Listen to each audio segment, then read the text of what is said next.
hindi dapat bumitiw sa ang dalawang Mrs. Real dahil ang karakter ni Maricel Soriano, malalaman ang nagtaksil sa kanya ang karakter ni Dingdong Dantes. Yan ang chika ni Aubrey Carambel. Sumanang sa isang live chat session ang cast ng ang dalawang Mrs. Real na sina Lovie Poe, Rojon Cruz at Mark Abaya.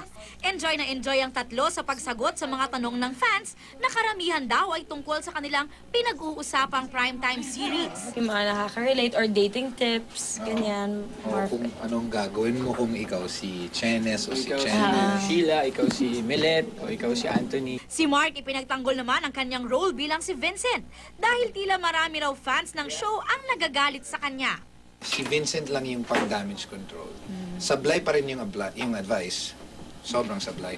Pero yun, damage control lang po siya. So at the end of the day, kaya napakahusay ni Dingdong Dantes sa pagganap ng Anthony. Hindi na nga raw dapat pang bumitiw sa mga susunod pang mangyayari sa kwento. Lalo pa ngayong malalaman na ni Millet ang pagtataksil ng asawang si Anthony. Kahapon, kinuna na rin na Lovie at Maricel ang pinakahihintay na confrontation scene ng ang dalawang Mrs. Real. Nag-tweet pa nga si Lovie tungkol sa pagsampal sa kanya ni Maricel. So, nung na-shoot, after nun, uminit yung mukha ko. Pero it's an honor. I mean, for me, it's an honor. To be slapped by Miss Maricel Soriano. Marami nga nung tweet ko yun, ang dami nag-tweet sa akin. Congratulations! Aubrey Carampel updated sa Showbiz Happening.